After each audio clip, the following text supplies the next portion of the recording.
Every sensible immigration policy has two objectives.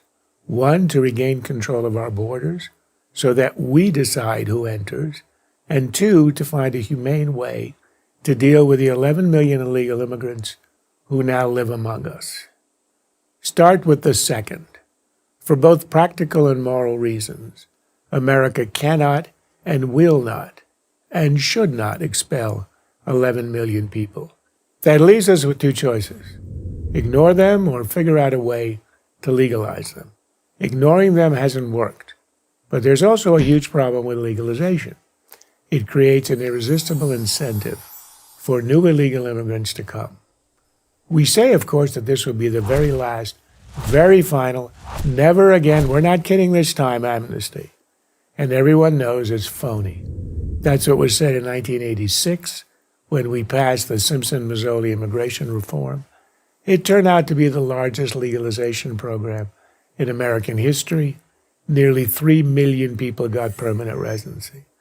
There was no enforcement. We now have 11 million new illegal immigrants in our midst.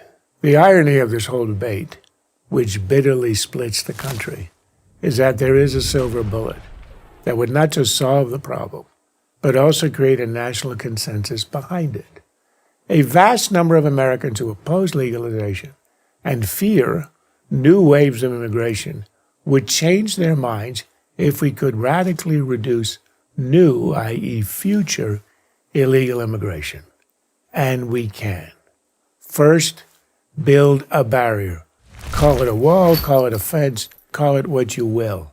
Add cameras and sensors, add drones, beef up the patrols. All that matters is that we regain control of the border. Fences work. The triple fence outside San Diego led to a 90% reduction in infiltration. Israel's border fence with the West Bank produced a similar decline.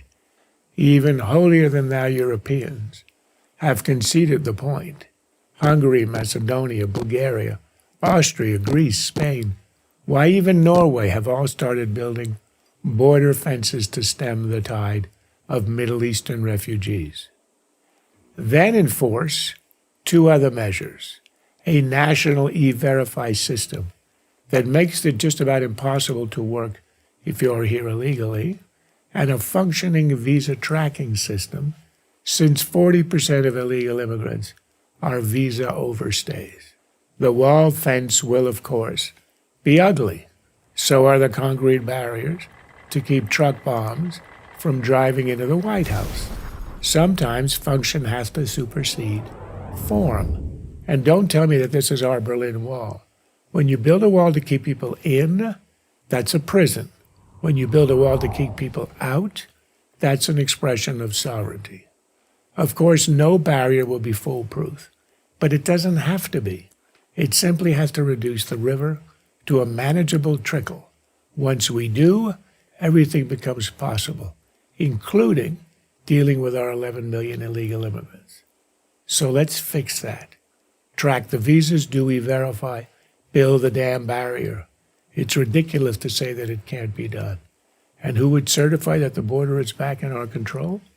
I would have a neutral party, perhaps a commission of retired jurists, issue the judgment. Once they do, we legalize the 11 million, granting them the right to stay and work here. We can't give them citizenship. That's a bridge too far. You don't get to join the political destiny of the country by entering it illegally. But any children born here would be American, which means that over time, the issue resolves itself. The American people are legitimately angry at the price American society has paid due to illegal immigration. But they are also a generous people. Once they're assured that we do indeed control our borders, that anger will abate. A national consensus will emerge. Radical border control followed by radical legalization. No mushy compromise. A solution requires two acts of national will: putting up a wall along with E-Verify and visa tracking, and absorbing those who broke our laws to come to America. This is not a compromise meant to appease both sides without achieving anything.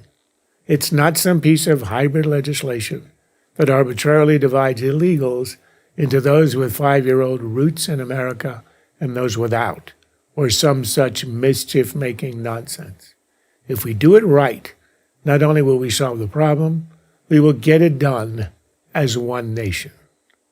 I'm Charles Krauthammer for Prager University.